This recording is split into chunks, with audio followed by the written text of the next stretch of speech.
talk about some of the critical matters that are going on right now, like the war in Iran. So we sit down in Canada and we hear about things that are happening in Iran, like the fact that Khamenei just got taken down.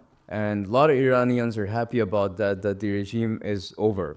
That's what we get from the Canadian perspective. Let me ask some of the other people what they see and what they perceive from Canada, because sometimes a lot of the news does not come across to us. Let's start off with Adib. What do you think's going on right now in Iran? I think it's a very bad situation back in Iran. That's what I think, and all of what I know is based on different posts in X or Twitter. And what I'm seeing and monitoring right now is Iran is retaliating. It's attacking all the American bases across Middle East and Israel because America and Israel together actually bombed a school with 150 kids dying. If you get attacked by other people in your country, then I think every country have a right to defend themselves. And what I see from my perspective is Iran is defending by attacking all the military bases of US across Middle East. And when people do retaliate, people do attack, they also expect to get attacked by other people. So it's a very terrible situation. People are getting killed for nothing. That's what I think. For nothing. Some might say that people are getting killed because their regime is being very oppressive towards the Iranians. But is Is that actually nothing? Iran? Because in that regard, Israel and USA is helping Iran because their regime has been oppressing people for a very long time. I mean, sure, I do agree. I do agree with the fact that how Iran is operating is not democratic. People cannot express what they want to express, and there are certain kind of people who wants to go out, who wants to do other stuff that the Iranian government is not allowing. But you don't kill 150 kids in a school and say that you are actually helping Iran to get out of a regime. It's not. It doesn't work like that. So what I see is Iran is actually defending from extra military attacks from outside the world or any other parts of other countries. Even in that regard, it's not for nothing. Iran is defending itself. It's doing what any country should do if they're being attacked. Yeah. It's it's watching out for itself. But So the fact there is a war and both parties are killing each other, it's for nothing. Because what I have seen on Twitter or X is people in Iran is not actually talking about how they are getting oppressed. They are not talking about what they got after the death of the supreme leader of Iran. They are actually on the streets singing songs and supporting the Iranian regime to actually, fight back. And no, they're in the streets not supporting the Iranian regime to fight back. They're in the streets celebrating that the Iranian regime is about to be over. I have seen very few clips in online where actually people are in the street and they're be like, "Hey, our supreme leader died, and we're very happy."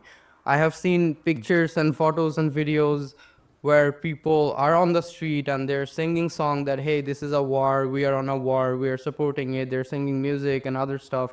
They're doing their cultural things to support the fact that there is a war and Iran is actually retaliating. They're actually attacking other bases. They're celebrating that part of the thing.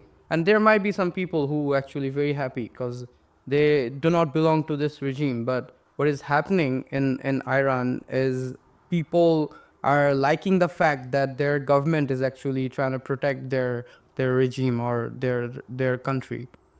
It's very interesting. Do you see the same thing?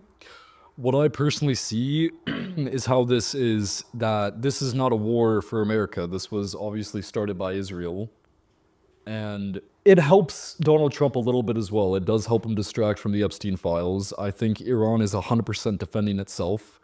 Benjamin Netanyahu has been talking about this for the past 30 years. But the where fact he's that wanted- Khamenei got killed, do you see any reactions from Iranians about that? I've seen some stuff from both sides. I see some people that are quite upset. I see some other people that are kind of happy. It just depends on what anybody's view on it is as well. And I think we do get a lot of misinformation, especially in Canada. A lot of Iran itself doesn't have internet access. So we're not getting sources from Iran itself. We're getting sources from mainly Israel and the United States. So we aren't getting the most accurate Right, but information. what are the sources from the United States showing us? It's showing us that people are happy that the supreme leader, how do you say his name? Khamenei. Khamenei, is dead. Right. It's showing a lot of the stuff that's being shown is that people are pretty happy with him obviously being killed, from what I've seen. Right, and that's the mass push that we get. The first thing I saw is that everyone's happy that he died. I didn't see that people were happy because Iran is defending itself. It looked a lot more like people were very happy because their leader died. And that's what the West is showing us. And that's what a lot of us see on a daily basis, that a lot of Iranians are on the streets celebrating the fact that he died, not the fact that they're in a war. And a lot of these clips also show that Iranians are waving the Israeli flag, which obviously would mean that they're very happy for what Israel did for them. Would that not? That's what we're shown, but when, like Adib said, schools are being bombed, recently today Israel bombed oil reserves in Iran and water reserves as well. I don't see how that could benefit the Iranian people in any way when you destroy oil and water reserves. So why are we being shown that Iranians are very happy and liberated by the fact that US is doing all this? It's to push a narrative always. Like I said, Benjamin Netanyahu has been talking about a regime change in Iran for the past 30 years. It's the only country left in the Middle East, really, that isn't in Israel's grasp.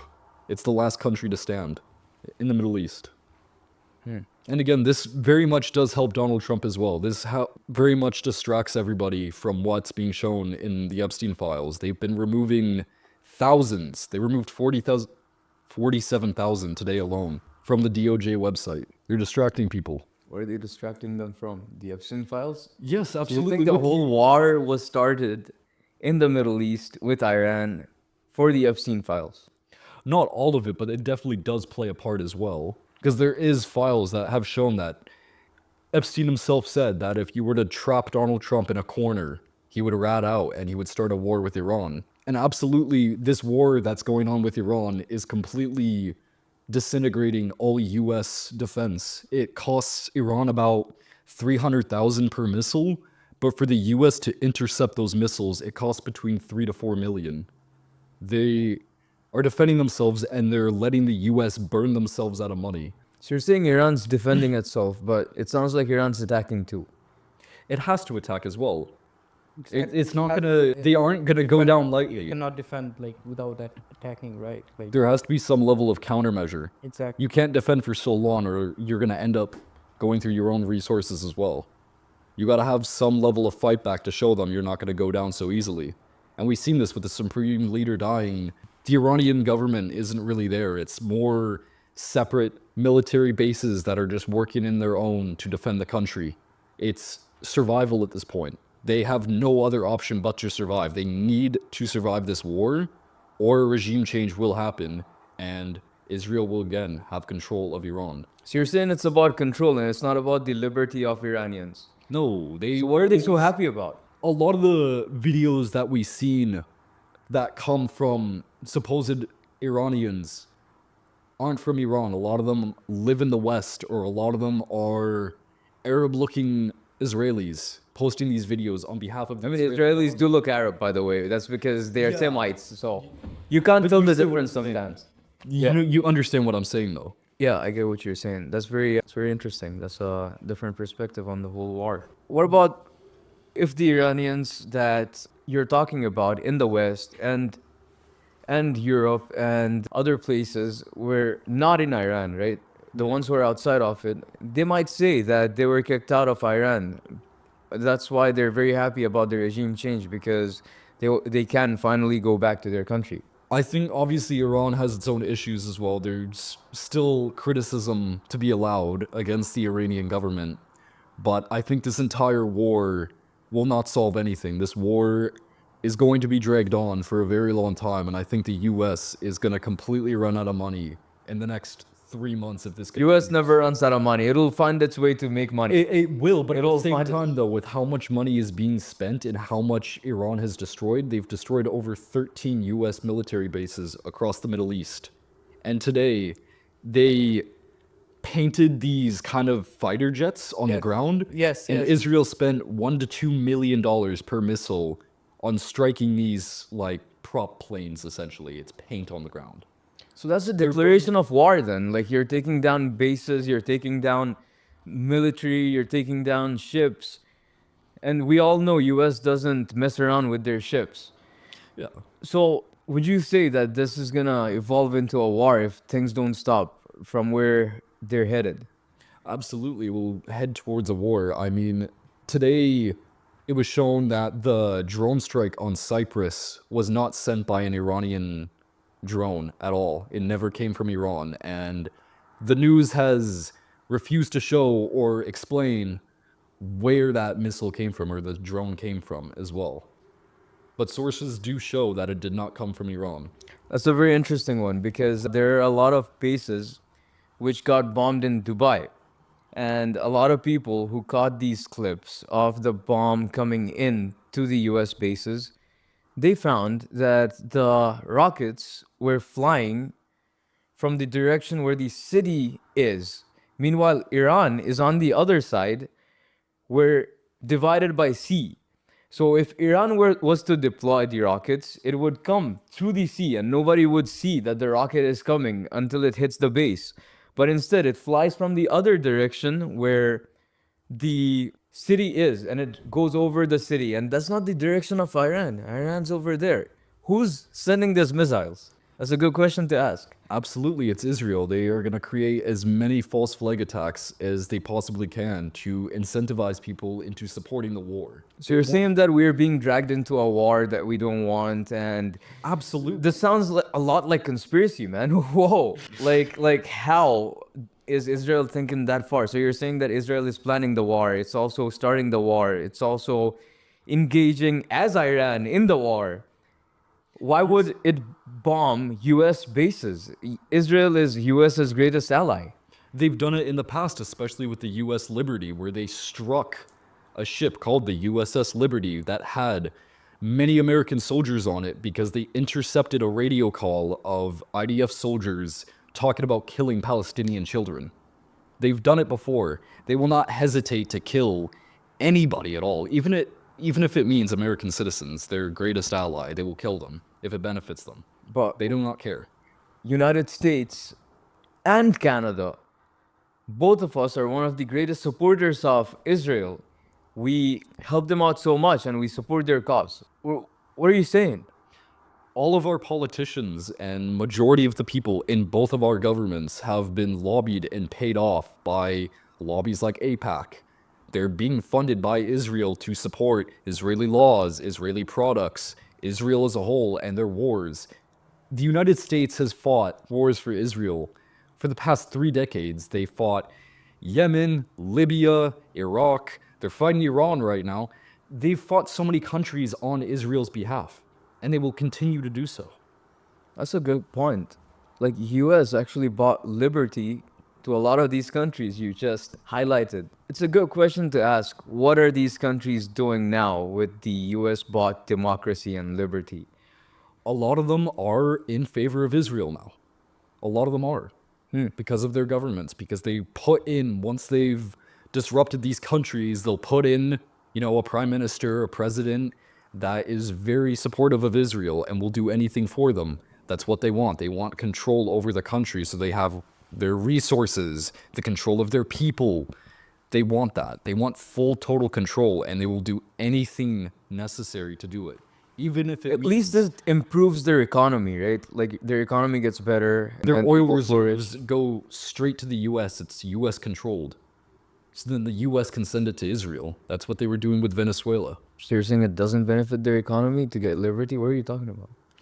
They're not getting liberty, though. They're just getting a different chain around their neck. That's all. And some of these countries, like Libya with Gaddafi, he massively changed the country. Like the literacy rates, those have gone up. He was giving money and land to farmers so they could grow crops. And it was also education, nationalizing the free. oil reserves. It So was nationalizing the oil reserves. Yeah. Stop going to the US. He wanted a gold backed currency, so there was something to back the dollar, because there is nothing backing the dollar.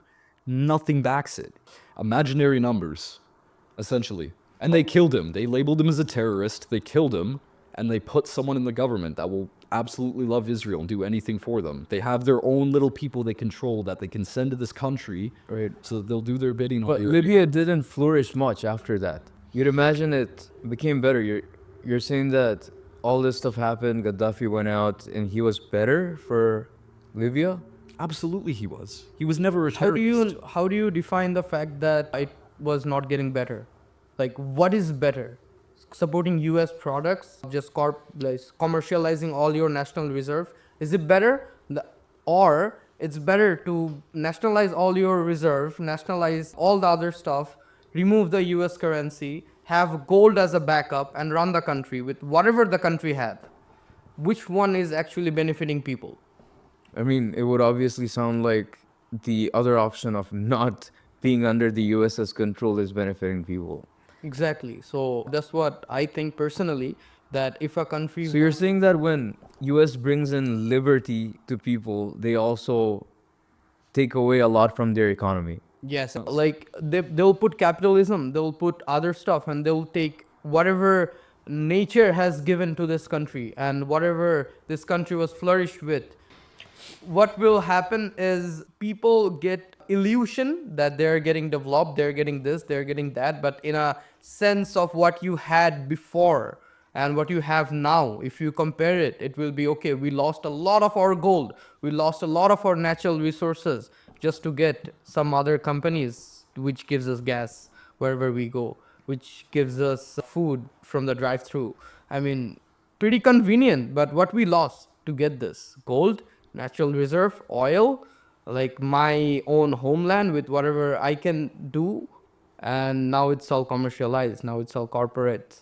So I think wherever US goes, it brings their own culture and their own system, and that system is actually eating up people, and it's giving them an illusion that they're actually having a very good life, but which is not true.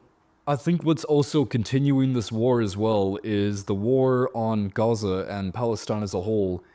It's coming to an end. There is almost nothing left in Gaza. It is flat ground and rubble.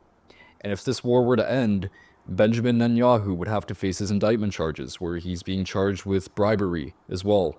So he needs this war to continue so he can avoid those charges. Trump is trying to get the president of Israel to give Bibi a pardon to continue this war. They need the war to continue at all means. It's the same thing in Ukraine. This war has been going on for so long, and almost nothing has happened. There's been many peace plans, and no one has ever accepted them. Or, well, Russia has, but not Ukraine. So they need the wars to continue to keep getting money and to avoid certain charges. So you're telling that this war is not a war between Iran, US, and Israel. This is a war between Donald Trump and Epstein file. This is a war between the natural resources and the oil. This is a war between Israel and Benjamin Netanyahu to hold his power. And, Absolutely. And this, yeah, exactly. And this war is not a liberty war or not a liberation war for sure. Because what I have seen from my country, which actually had a war back in 1971 and we actually got liberated, I have seen that from a very core perspective, that people, if they want liberation, it comes from the people of that country. Exactly. No country got liberated from any other country bombing schools or maybe bombing some military bases. And this is very weird, abnormal, that you are calling something liberation where people of that country are getting killed and they are not saying anything about it. You know, like they are not going, okay, the supreme leader is dead right now. So why don't the people are on the street, and why don't the people are actually capturing all the other stuff? Why don't they are fighting back with the military? Which happened back in my home when there was a liberation war in 1971. So I don't think so that if some other country bombed... What happened in your home? In 1971, we actually fought against Pakistan from our home, and we liberated Bangladesh from Pakistan because it was a West Pakistan. So what I see as a liberation, that people inside the country needs to come up front and they need to fight to get the liberation back, and they have need a to select. revolution. Yes, and they, That's what they're having in Iran. I don't revolution. think so. Like revolution is an idea. Revolution is not bombing people and showing military power to capture some part of land. Revolution comes from an idea that okay, we are done with this and we are all exhausted. We are all literally like we cannot take this anymore, and now we go up and we just fight back for our rights. This is what we call revolution. We have seen revolution back in my country again in 2024 when a dictator government got taken down by the people of that country, not military forces, not the police, not always the people. army, by the people. People have with- to unite. Yeah, on the street. Oh, they came, they went to the parliament, they went to everywhere they can and took down everything just for one cause. Okay, we are done with this and we actually want freedom. This is what I see as a liberation. Not nobody bombed my country, neither India, not Pakistan, not Afghanistan, not Russia, to give us the freedom that we actually wanted and to take down a dictator. The dictator has all the power. They have the rapid action battalion, which is a very like military force, very powerful military force. Other than police, they had military power and other stuff. So if the people of the country are not coming to the street and are not willing to talk about what problems they are facing, nothing is getting liberated. And it's just an illusion that we are we are shown every day that Iran war is a liberation war, but it's not. And how it's not? Because people are not on the street. People are not. But people were on the street. They failed that protest because Khamenei shut it all down. But there is no Khamenei right now. There is no supreme leader right now. Who is shutting all the war? The next in line, not the military. You know that his They son killed is the next the in building. line. So Israel bombed a building where they were actually planning to make to decide who will be the next supreme leader. Yeah, when they don't decide, it automatically becomes the ear of the last leader. So it becomes his son, and his son is continuing what he is doing. So some might say that Iranians really tried to protest, and even after taking down Khamenei, it didn't work. And they really wanted to get their liberation by overthrowing the government. Of course, the way other countries overthrew their governments by protesting and things like that. But because of the very oppressive government, which like we know in a lot of news channels and other things like that, was shooting protesters and also shut down their internet. Do you not see the pattern? Just like many other countries. Yeah. Anytime revolution is about to happen. It's the same thing. Yeah. So they do want a revolution. The country. Yeah, a revolution. No. See, the thing is, back in my country when the revolution happened in 2024, even people actually got killed. The Same internet thing. was shut down. Yeah. People were on the street and they did whatever they have to do to get back their freedom. Yes. But why is it not happening in Iran? The only difference is the same thing happened in Iran, but they failed because they were killed. So there were less number in people. There were Yeah. less people on the street. There were less people who wants The whole population of Iran is way less illusion than of Bangladesh. liberation. So the thing is, Then your country also went through an illusion of liberation. Exactly. They went through an illusion. You just said that that is how real liberation is. That when people go on the street and take power. Yeah, but That's what Iran tried to do, but then so they failed. there was less people supporting that idea. Because the population of Iran is less overall. But how do you like define it? Like how do you make it? Okay, I'll tell you how we define it. Like when Iran's number of citizens is 10 times less than Bangladesh, it's very hard to overthrow a government because they don't have enough people. have enough people. We're very big in number for a very small country. You know that, right? Yeah. And Iran, it's a bigger country and way less people. So it's easier to oppress way less people because they have military, they have other things like that, which were used. People were shot. Same way. Internet is down still because of the protests. So people were trying to take their liberation, and then in the process of it, allegedly, while they were trying, they were shot, and also the internet has been shut down so that they can communicate amongst each other. So it sounds a lot like a lot of other countries. They just failed at taking down their supreme leader, but other countries successfully did it. But That's why. how do you That's know why Israel and the USA is happy. it's coming helping from now. the people of the country? The same way I know it came from the people of your country. They all came together and decided to protest. So all the Iranians came together and they all got killed.